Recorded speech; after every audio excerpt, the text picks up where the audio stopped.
All right, we are now recording. Let me get the slideshow set up for the current slide. And I know the light coming in is probably going to make it a little hard to read, but hopefully you'll be able to read the screen.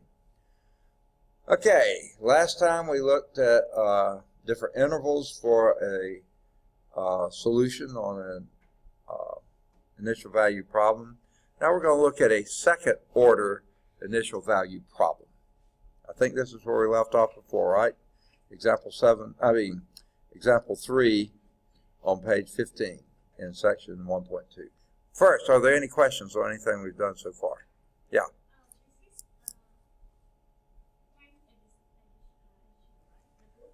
Okay.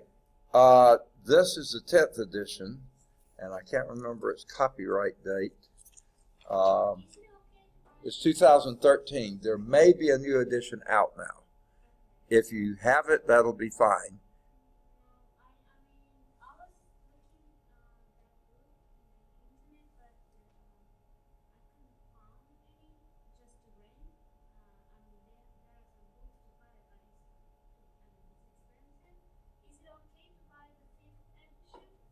The which one? 5th edition? That was 5 editions ago. There's probably quite a few changes, but there may not be. I mean, there's very little changes made in additions. So if it looks like it's close to the same, I think it would be all right. I rented my ebook for, I think it's $25 from chegg.com. Yeah, CHEGG.com. Yeah, I've seen that, Chegg.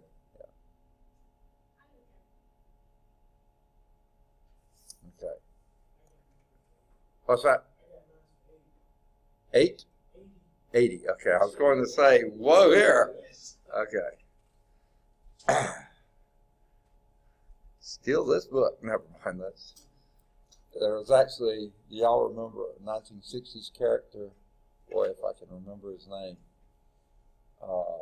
He was a famous rebel, okay? And he wrote a book. And the title of the book was Steal This Book. He was very anti-establishment. And so he wanted people to steal his book rather than pay the publishers for his book. So don't do that. Okay. All right. Was that the only question you had? Okay. Okay, example 3. Back in section 1.1, I think we probably did this. We saw that this, let me get my pen color changed. If it'll come up, there it goes. Okay. X is equal to C1 cosine 4x. Goodness gracious. 4t, not x. Goodness, my eyes are just stinging. Plus C2 sine 4t, okay, is a 2-parameter family of solutions for this differential equation.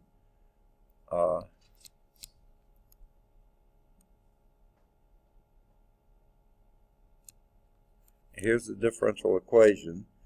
X double prime plus 16x equal to 0. Okay? Now, I'm pretty sure we did that. Okay, I don't know if you ever remember it, but I think we did that. Quickly tell me how you would verify that as a solution for that.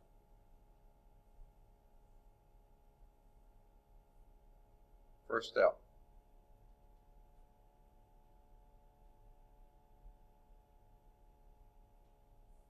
How would you verify that is a solution for that differential equation? It's not part of this problem. That's what we did back in 1.1, but just for review, what would you do? Okay. What do you mean plug in for x? What would you have to do first?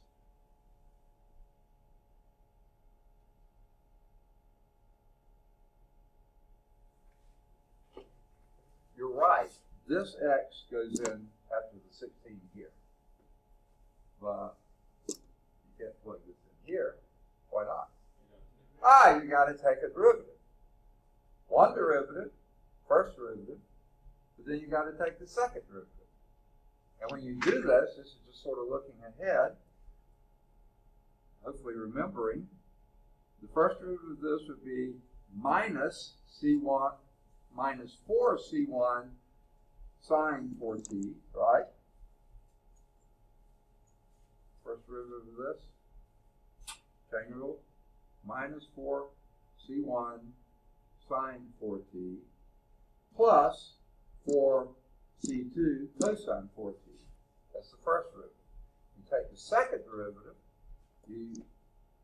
the minus stays because now you got a sine, but you get another 4 out front, so it'd be minus 16 C1. You go back to cosine now, cosine 4t, and then that will be a minus and another 4, so it's minus 16 C2 sine 4t. And sure enough, when you put that in here, minus 16 C1 cosine 4t minus 16 C2 sine 4t plus 16 C1 cosine 4t plus 16 C2 sine 4t. Sure enough, that does add all to 0. Yeah, so that does work. Now, what they're asking us to do, it says find the solution to the initial value problem, which is that very part here that we know that's the solution to. But now the initial condition is x of pi halves is equal to negative 2, and x prime of pi halves is equal to 1. Okay. All right. Now, here's where I have a little, and it's not a big deal problem, but it's a little bit, you know. It looks like in this problem, the thing that follows, and by the way, that x is a function of t, right? X is the dependent variable, t is the independent variable. So, when I think t, and this may be my problem, I'm thinking time. Well, when I think time, I think 0 should be initial value. What is the value of x when time is t equals 0? Well, it doesn't have to be. They call this an initial value problem, but it means a particular value problem. But they don't like to use that term either. That has a different meaning we'll see later. It's a special value problem or something. They call it initial value problem. It doesn't have to be t equals 0. That's what my point is. This one is t equal pi halves. So we know this is the equation. These are the initial conditions, and that we know is the solution.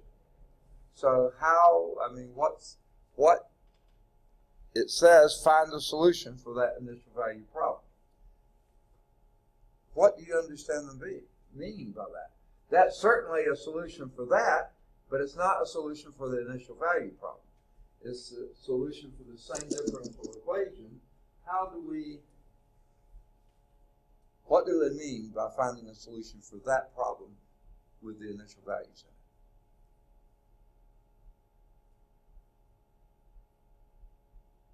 What would be your first instinct? Yes, exactly. Where? To that solution. And what we're going to do, having two initial values, one for x and one for x prime, that's going to enable us to come up with what values C1 and C2. We need a condition for every parameter that we have. Okay? That's what we're doing. So, I said it verbally, but obviously we have to get it in writing too. So we're going to have to do the x prime. And what was x prime? Y'all told me, I think. Negative 4c1 sine 4t plus 4c2 cosine 4t. Okay? Now what we're going to do is plug in the pi halves, and recognizing this is x as a function of t, x prime as a function of t. So this is going to be our t. Okay? So let's plug that in. And what do we get?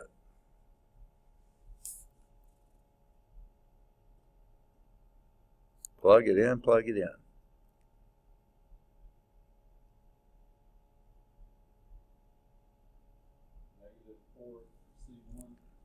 Okay, okay.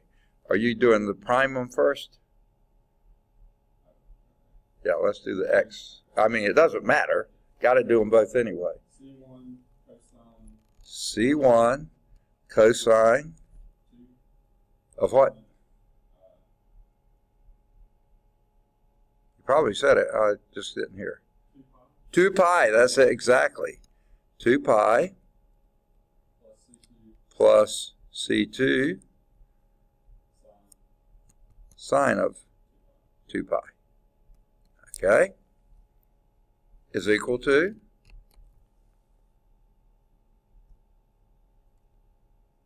-2. All right. Okay. Now let's do the same thing with your x prime. What does that give you?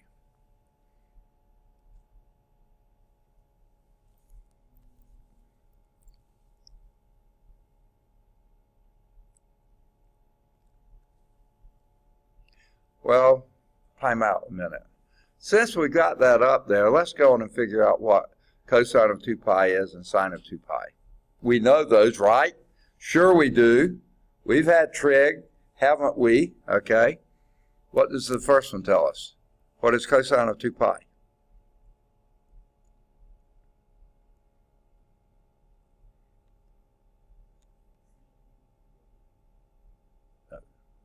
One. Okay, good guess. Okay. Yeah, cosine, remember, starts at 1, and one complete cycle later is 2 pi. It's back at 1 again. So that will just be C1 plus what's sine of 2 pi? 0. So C1 is equal to -2. That was pretty easy, wasn't it? Okay, go back.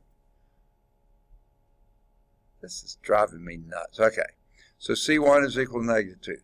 Let's plug in x prime of t, and what would that give us? -4, but C1 we already know is -2, right? Okay, times the sine of, say again, 2 pi, okay, plus 4C2, goodness gracious, this thing is driving me nuts, okay, times the cosine of 2 pi, and we know that has to equal 1. All right. Well, guess what sine of 2 pi still is?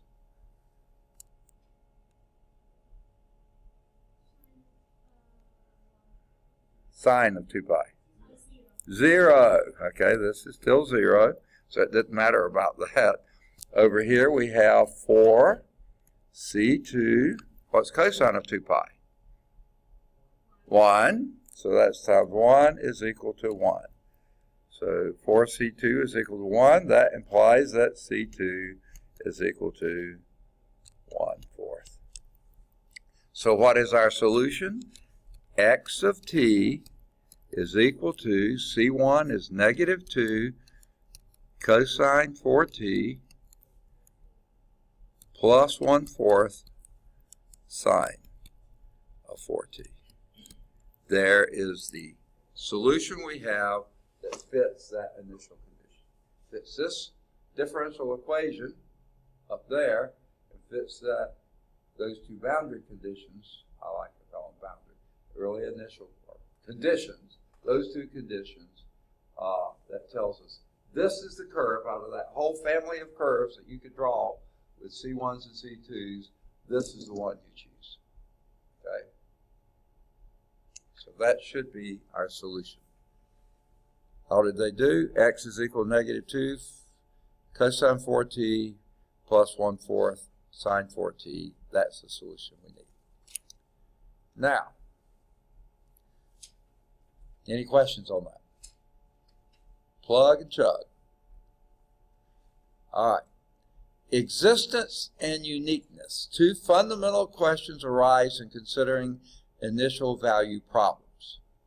The first that should come to mind, does a solution of the problem exist? Secondly, if a solution does exist, is it a unique solution, or are there many others that might be out there? Okay? For first order initial value problems 2, this would be back on the bottom of page 13. The very first thing that we did early on when we were still pretty nebulous about it, dy dx is equal to f of x, y, and y of x0 is equal to y0. You know, this basic problem. Okay? Goodness, my eyes are dry.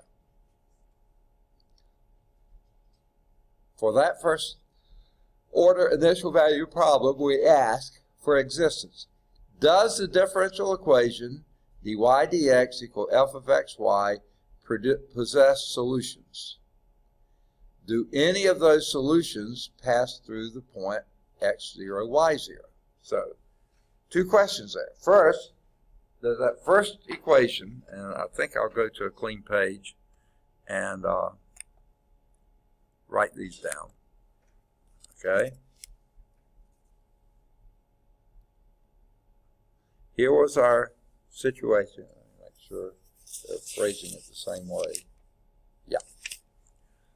It was dy dx is equal to f of xy, without telling us what that function is, but some function there, under the conditions that they express it y0, y at x0 is equal to y0. Y evaluated at some x0 is equal to some known y0. Okay? So, does that differential equation possess a solution? Well, it kind of depends on what the f of xy is. And it will depend on techniques we haven't covered yet of how to determine if that really works. Okay? If it does, and if we can determine it, then it looks like a solution exists for that part. But the second part, does the point, do any of those solution curves pass through that particular point, x0, y0? Okay? You may have a solution to this, but if it doesn't pass through that, it doesn't obey this initial value problem. Even though it obeyed this, if you can't find a solution that matches that initial condition, you don't have an answer. Okay? And I guess it could go the other way. Well, yeah, sure, you could come up with all sorts of functions that this would be true, but if you can't solve this equation with those functions, then that's not going to work either. So that's the existence part. Uniqueness. Okay? When can we be certain that there is precisely one solution curve passing through that one point, x0, y0? We don't want an infinite number, or even 2, or 17, or 3, and yeah. We want to know that's the one and only one passing through there. So notice that in examples 1 and 3 in this section, the phrase a solution is used rather than the solution to the problem. The indefinite article a is used deliberately to suggest the possibility that other solutions may exist. At this point, it has not been demonstrated that there is a single solution of each problem, blah, blah, blah. Okay, let's do example 4. since this doesn't pertain to that, let's get rid of that. Okay. Each of the functions, here's one, y is equal to 0. Not a very exciting function, by the way, but it is a function. And y is equal to 1/16 times x to the 4th power. Okay? It says they both satisfy the differential equation dy dx is equal to x y to the 1/2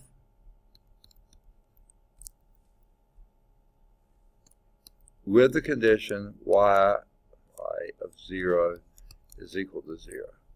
Now that's looking very much like an initial value problem. Y of 0 is equal to 0. Okay.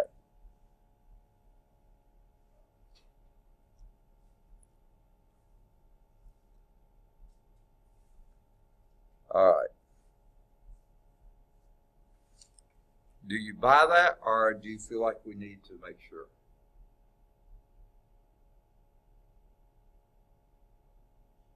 Okay, probably make sure. Y is equal to 0. Given that, what would we do next?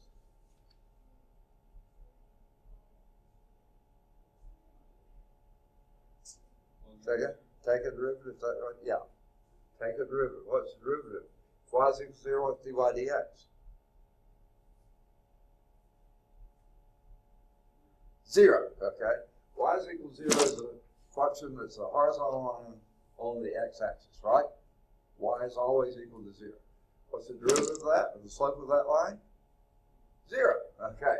So, this side is 0.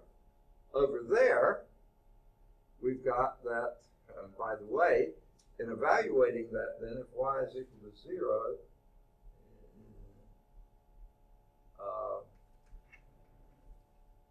well, so this side is equal to 0.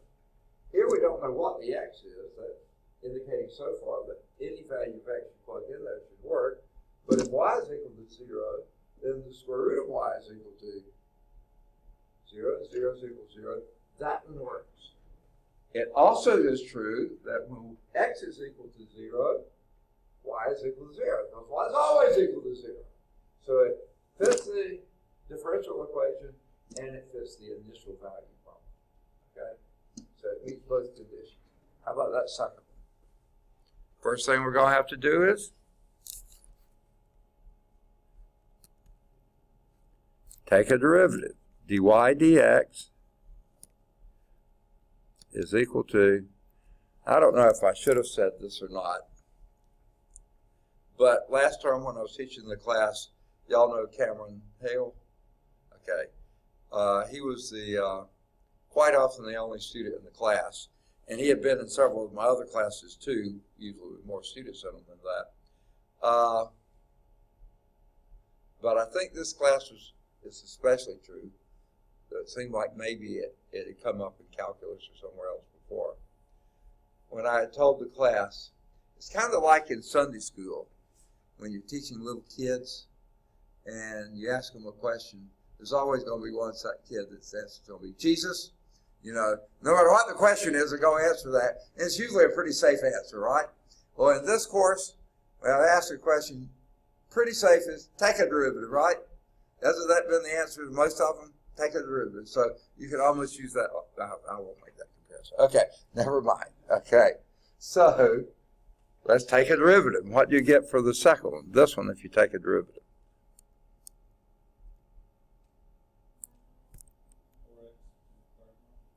Except you got a 1/16 in front.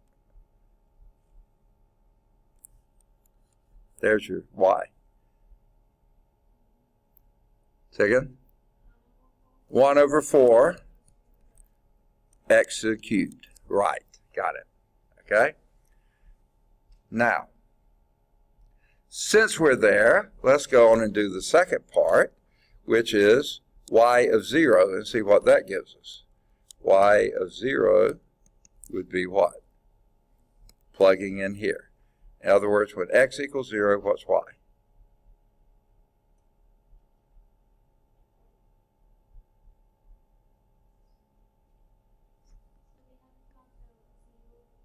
Okay, yeah.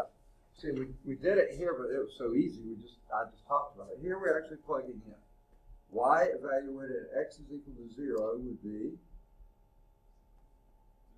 0, and that matches here. So we've already verified that the initial condition is met. This way it really is an initial problem. Let's just see if the differential equation is met. The dy dx is 1/4 x cubed, right? That's what we found it was, right there. Is that equal to x times, oh, we got to do that too, don't we? What is the square root of y? If that is your y, what's the square root of y? Y to the 1/2 would be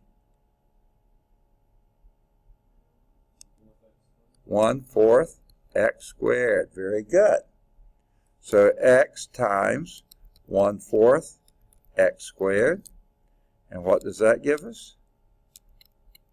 1/4 x cubed is equal to 1/4 x cubed. So sure enough, you're absolutely right. Y is equal to 0 satisfies both of those, and y is equal to 1/16 x to the 4th satisfies both the differential equation and the initial value. Okay? So yeah, we have at least two solutions. Okay? Now,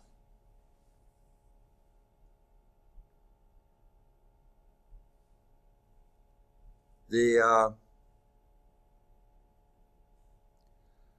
figure that's in your book, and I see only one of you has a book today. Oh, do you have an e-book, you said? Okay. All right. Example 4. Y is equal to 0 is this pink line here. Like I said, it's the line that's the x-axis. Y is always 0 on the x-axis. That's that. Y is equal to 1/16 x to the 4th is this function here. It comes down, flattens out, goes up. That's your basic coordinate function, right? Okay? Now, obviously, both of those functions go through the point 0, 0. When x is 0, y is 0. So both of those did. We verified that. They both went through. So those are two solution curves for this initial value problem. Okay. Within the safe confines of a formal course in differential equations, one can be fairly confident that most differential equations will have solutions, and that solutions of initial value problems will probably, italicized, probably be unique. Real life, however, is not so idyllic. Therefore, it is desirable to know in advance of trying to solve an initial value problem whether the solution exists, and when it does, whether it's the only solution. Okay. So here's going to be our theorem 1.2.1, and I'll write it out because I know at least one of you doesn't have a book. So I'll write this out. It's the existence of a unique solution. Okay. Let R be a rectangular region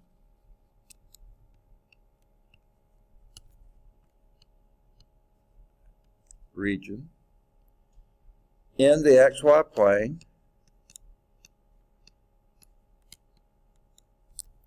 Okay. Defined by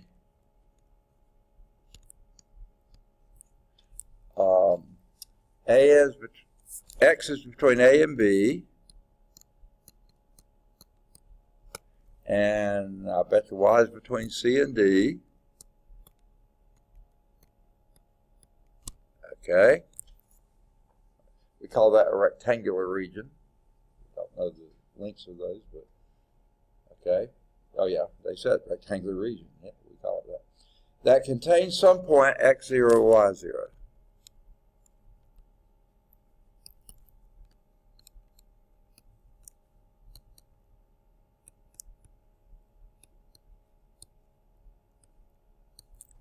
Okay. In its interior. Okay. If f of xy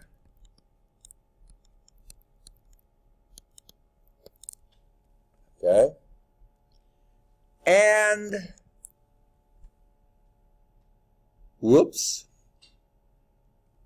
you've had Cal 3, right? Yeah, and I know you have, right? Y'all had it last term. Okay. You haven't yet. You're in it now. Okay. Do you know what I mean by this? Okay. That's partial derivative of f with respect to x. Now, what does that imply to you? Now, if these had been a regular d here and a d there, that's the first derivative of f with respect to x. But what that implies is that f is a function of x alone. When you have partial of f with respect to x, that is implying that x is only one of the independent variables that goes into making f. Now, there's nothing here that is indicating what the other variable is. Oh yeah, except this, right here, f of xy. That means f is a function of both x and y. So it only gives you the partial with respect to x. Okay, partial of f. So you haven't done partial derivatives, but when we need to do one, I take it you haven't, right? Okay. When we need to, I'll show you how. It's pretty simple. The concept is pretty straightforward. Okay. So we're assuming that f of xy, f being a function of two independent variables, x and y, and the partial of f with respect to x, we have, oh, I miswrote that, didn't I? The partial of f with respect to y. I wasn't paying attention. We aren't messing with the partial with respect to x yet anyway, but the partial of f with respect to y are continuous. These two things are continuous. Okay?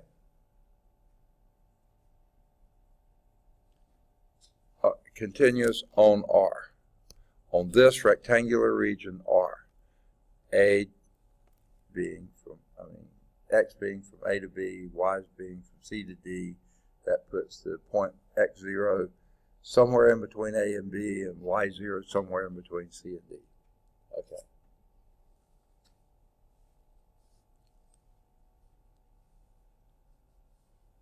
Okay. I don't know how I'm, yeah, in this interior. I got it. Okay. Then there exists, so that's the given. And if that's true, then the conclusion for that is there exists some interval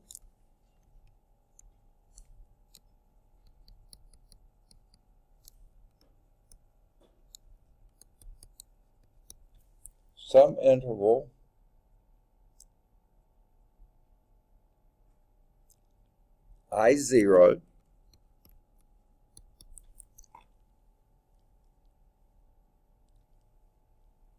such that x0 minus h,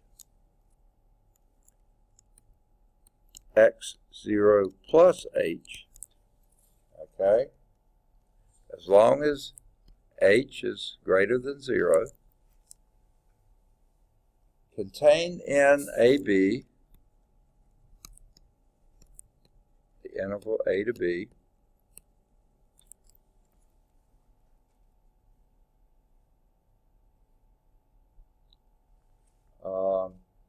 and a unique solution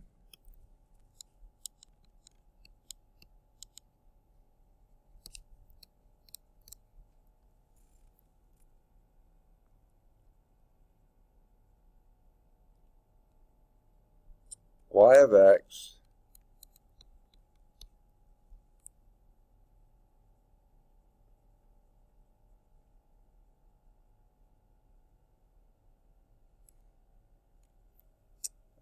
sorry.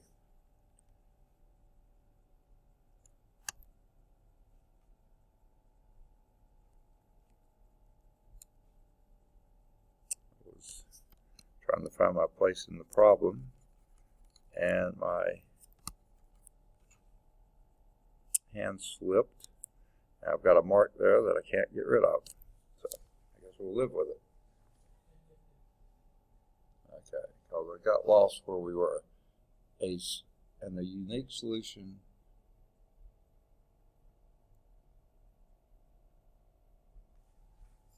there it is. Okay. And a unique solution y of x defined on I0. Oh, now it went away, whatever that was. That is a solution of the initial value problem.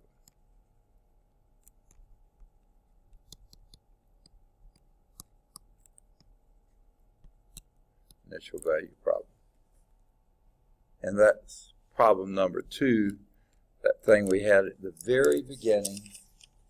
We've already talked about once before. That's the dy dx equal f of xy, y of x0 is equal to y0. Same thing that we had before. All right, now what is this meaning? Now they also draw a picture here.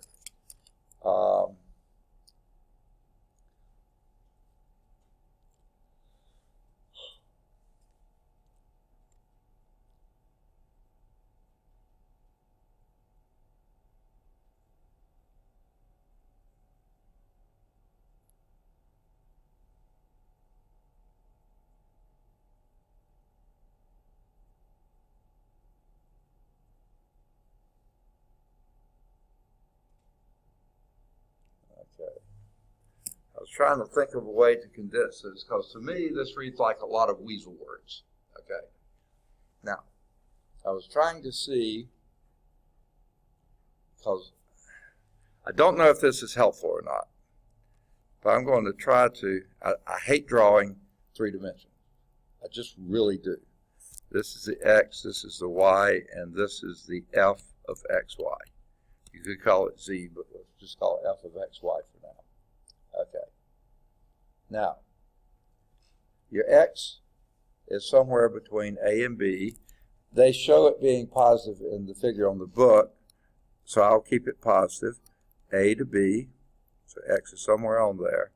And y axis, it goes from c to d. Okay. Now, what this means is, I don't draw too well. I don't draw straight lines well at all. Okay.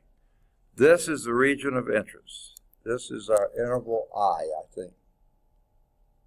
No, that's region R. That's the region R on the xy plane. Between, where x is between A and B, y is between C and D. Okay. There's some point in its interior, x0, y0. Let's just pick right there. So this will be x sub 0, and this would be y sub 0. I just picked it sort of at random for you to see it. Okay? On its interior, in its interior. You don't want those boundaries, not yet. Okay? Because right now, the way they drew it and I drew it, the boundary may not be part of that interval. See, I put dotted lines there because they did. All those are dotted lines. So to be in the region may not contain those boundaries. So we need to have an interior point. And we've got one.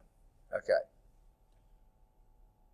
If f of xy and the partial of f with respect to y are continuous on that whole region R. So let's just say that f is doing something up here. I'm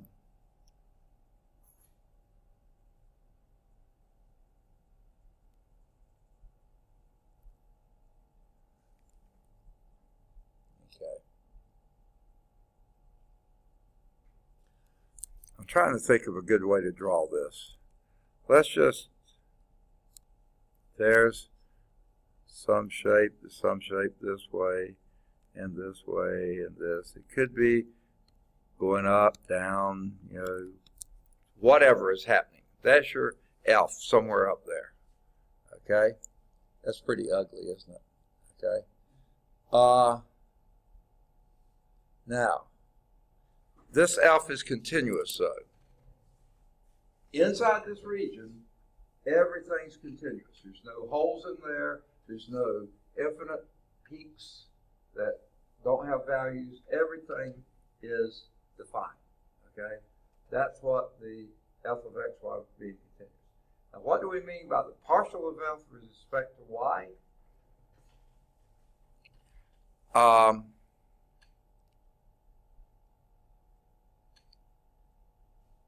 We want that to be continuous too. So it's like it is a first derivative of f with respect to y, and at different x values this will have something. So in other words, for this to be continuous, then this curve has to be pretty smooth all along here. It may go down and up, but yeah, it's got to be a fairly smooth curve there, because your derivative partial of f with respect to y, and what that means is with x constant, partial of f with respect to y to be continuous, that means those curves, the derivative of f with respect to y, all along those values are continuous. Okay? Now, on this region R. Outside of R, it can be doing all sorts of weird things, but the inside of it is that. And there exists some interval I0,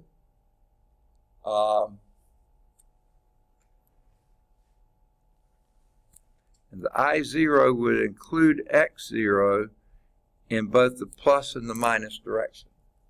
Okay?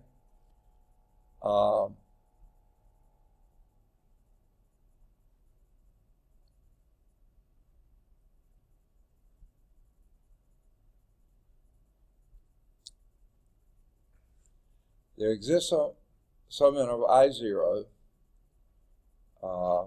contained in the region A to B of x, and a unique function y of x defined on I0 that is the solution for many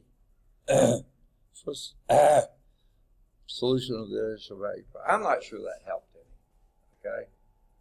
I tried to draw it out as it came, but goodness, it's just okay.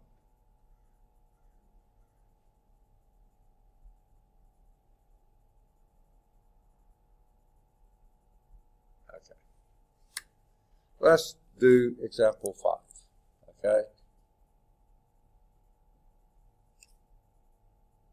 Says the foregoing result, this is before 5, is one of the most popular existence in uniqueness theorems for first order differential equations, because the criteria for continuity f of x, y, and partial of f with respect to y are relatively easy to check. The geometry illustrated in figure 1.2.6. So that didn't show me a lot, but okay. Now,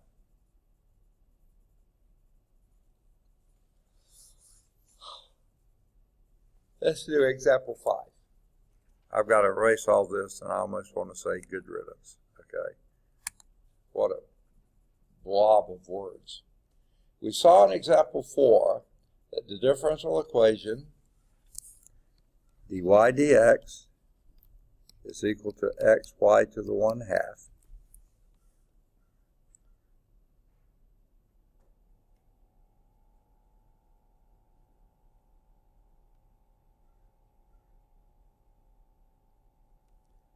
Okay, possesses at least 2 solutions whose graphs pass through 1, 0.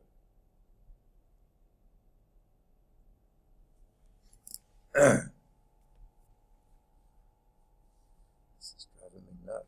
eyes are so dry I can hardly focus them. Okay, possess at least two solutions whose graph pass through 0, 0. We saw that. Inspection of the functions. Okay.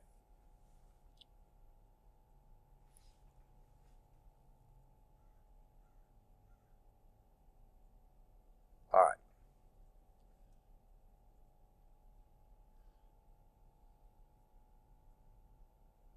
Okay. You remember that equation 2, first page of this section. It says partial of y with respect to x is some function of xy. That's the function of xy, okay? So that's where they get the next stage. F of xy is equal to xy to the 1/2. Don't see why that's particularly great to express here, but it is. It's fine. Next thing we're going to do is take a partial with respect to y. The partial of f with respect to y. This is the thing you haven't done before, but I think you'll see it's pretty simple. When you're taking a partial with respect to one of multiple independent variables, you take the derivative of that with respect to that variable and count all the other variables as if they're constant. So when we're doing this to that function, we assume the x is constant.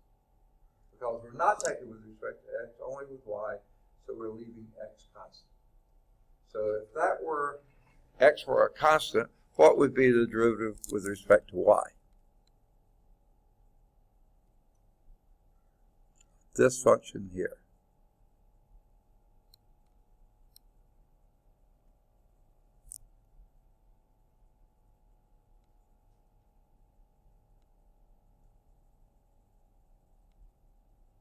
Anyone know? Second? 1/2. Okay. X, because you count that as a constant. Y to the negative 1/2. I'm going to rewrite that slightly as x, that's in the numerator, 2 is in the denominator, and y to the 1/2 is in the denominator. Notice y to the minus 1/2. That's it. That's the partial of f with respect to y. Okay. Time out now for a moment here.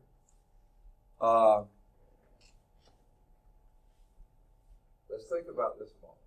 Here's your function. Now, where is this function allowed or not allowed? Any value of x will do. All real numbers will x. Okay? How about y?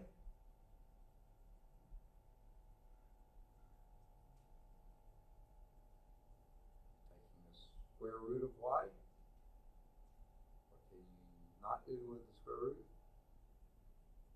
Say in the real number system.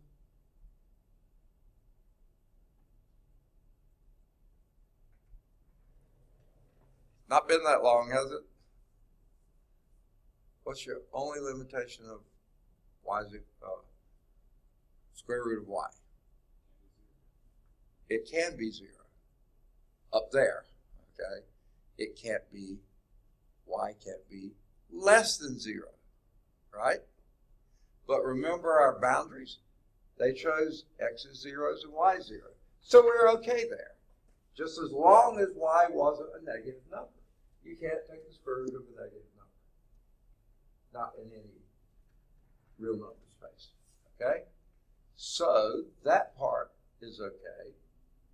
But then when you look at the second part, the partial of f with respect to y, this part says, again, x can be any real number, no matter, it's in the numerator. But now not only can y not be negative, now it can't be 0 too. All right for it to be 0 up here, but not here because that's in the denominator. So, but remember, we chose x is positive and y is positive, so this will fit our previous setup quite nicely. Okay. So that's all that we have to show, is that those are continuous in the upper half plane defined by y greater than 0 because of this. Y greater than 0. Anything in that half plane, that would be x can be anything positive or negative. Okay?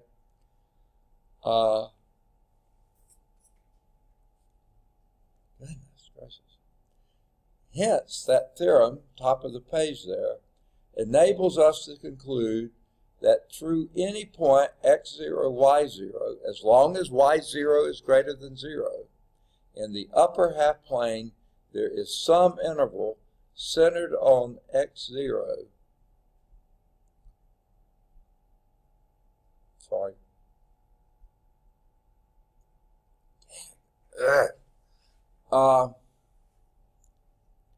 Some interval, remember that was I across x0, in which the given differential equation has a unique solution.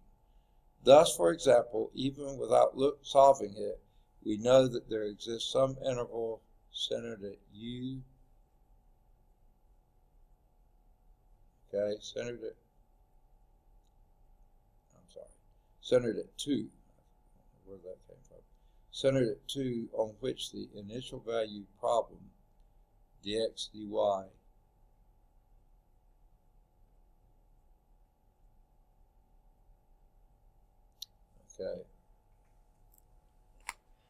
which the initial value problem dx dy is equal to that same one right up there, is equal to xy to the 1/2, and y of 2 is equal to 1 has a unique solution. Okay. Now, looks like to me they just pulled that out. That's not anywhere else in the problem, so let's see if that's the case. Okay.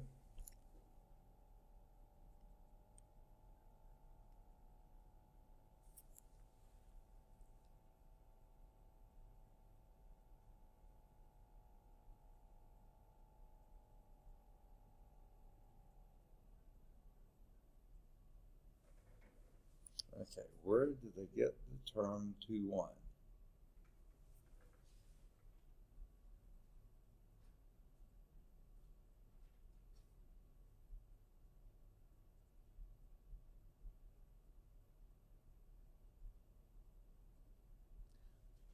I guess they just picked it out of the air. I said pulled it right out of space. I guess they did. It wasn't in the original problem.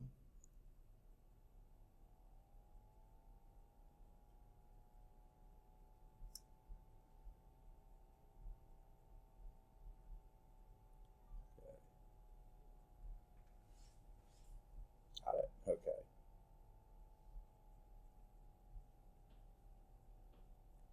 Okay. Back in example 1, theorem 1.2.1 guarantees that there are no other solutions of the initial value problem y prime equal y and y of 0 equal 3.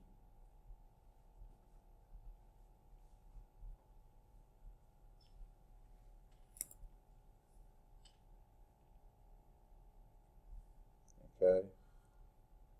And y1, y prime equal y, and y at 1 is equal to -2, other than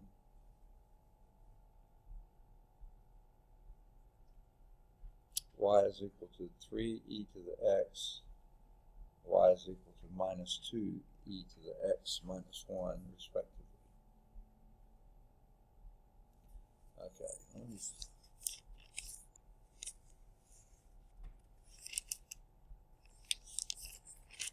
Okay. Example 1.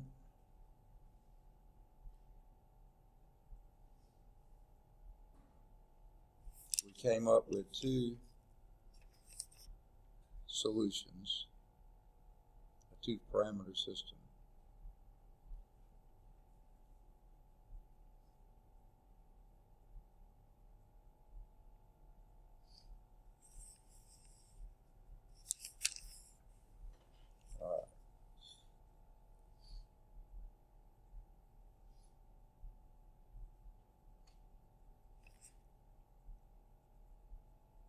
Okay.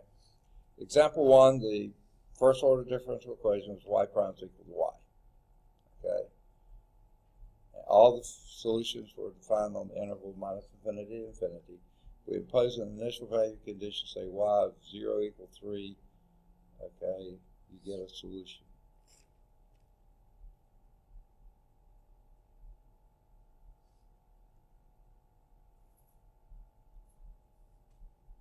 Okay. Y of 1 is equal to negative 2 gave us the solution.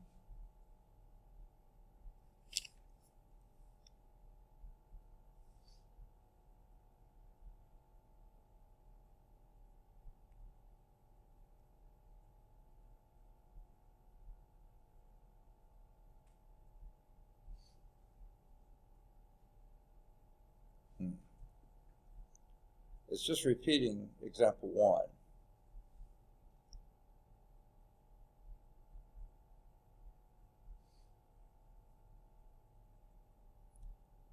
The existence and uniqueness theorem says if they're continuous, and they were,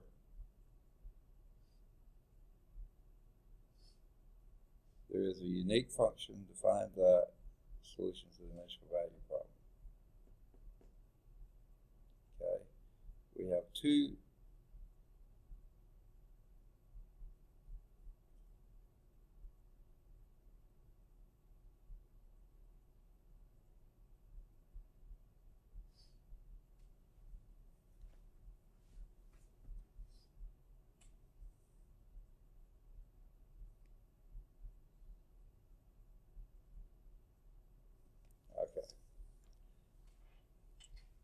it seems like it's running in circles. Maybe it's not, but it seems like it is.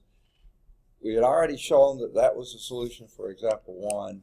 This is just showing the theorem says because it is a solution, the first derivative exists, the function is continuous, the first derivative is partial derivative is continuous, that we didn't actually do it, but they sort of do it here, then it has a unique solution, meaning one and only one solution.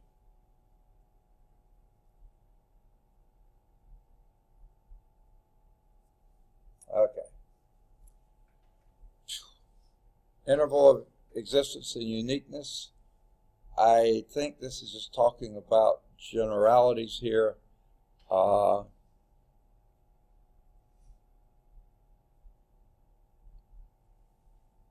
So I think we're basically through with that. Now, there is the mention, and I've already used it a little bit, under remarks of boundary conditions. Initial conditions are prescribed at a single point, x0. Not necessarily the first point, but just a single point. That's why sometimes initial value seems to be a little restricted. Single point value, okay. But we're also interested in solving differential equations that are subject to conditions specified on y of x or on its derivative at two places, x0 and x1. Conditions such as y of 1 is equal to 0, y of 5 is equal to 0, or y of pi half is equal to 0, and y prime of pi is equal to 1. Any kind of things like that. They're called boundary conditions if they're evaluated at different values of x. Okay? A differential equation together with a boundary conditions is called a boundary value problem, a BVP, rather than an initial value problem, which is an IVP. For example,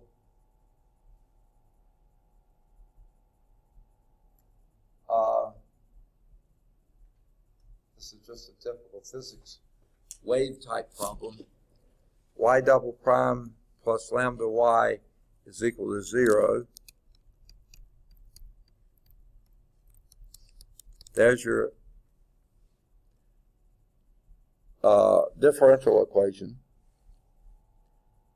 And if this is subject to y prime of 0 is equal to 0, and y prime at pi is equal to 0, that's a boundary value problem. Why boundary value? Because the x where you're evaluating it, assume it's x, it could be t, whatever it is. Yeah, it's x. Okay. The x where you're evaluating it is one value here, a different value here. So that could be 0 at this boundary and 0 and pi at that boundary. The x values, however you want to refer to those.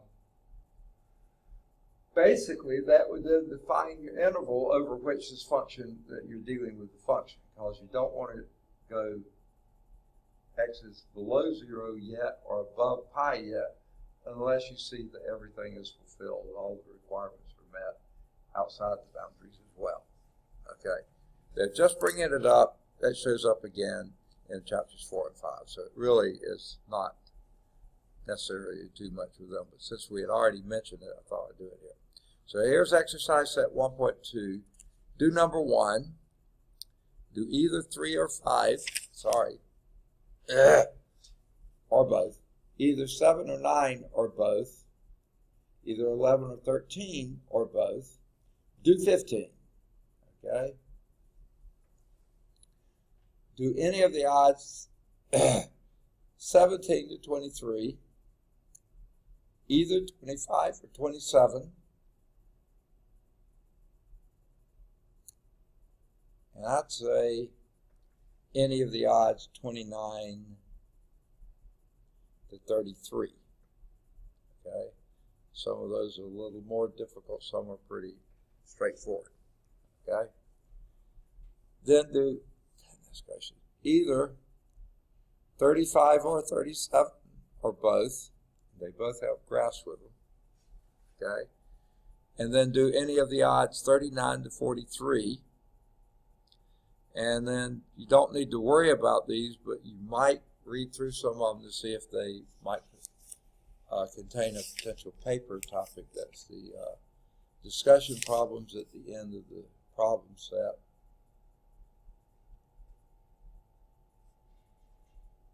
Okay.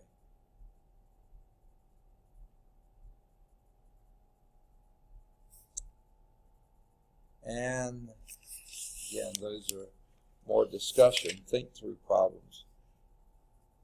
That's through 49. My eyes.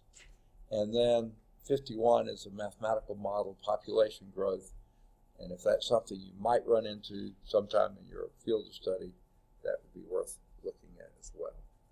And unfortunately, we've run out of time, but we're right at 1.3. So we'll pick up and go from there next time. I don't know what's happening to my voice. My eyes, everything's having difficulty focusing now. I think part of it is I didn't drink enough water at lunch. I crammed down food, and I think everything's dry. Head, eyes, and everything, so I need to go probably stoke up some fluids. So anyway, we'll pick up from there and go on Wednesday. Are any of you planning to go to the Lady Day? Okay. Be good to have you here then. All right, we'll close.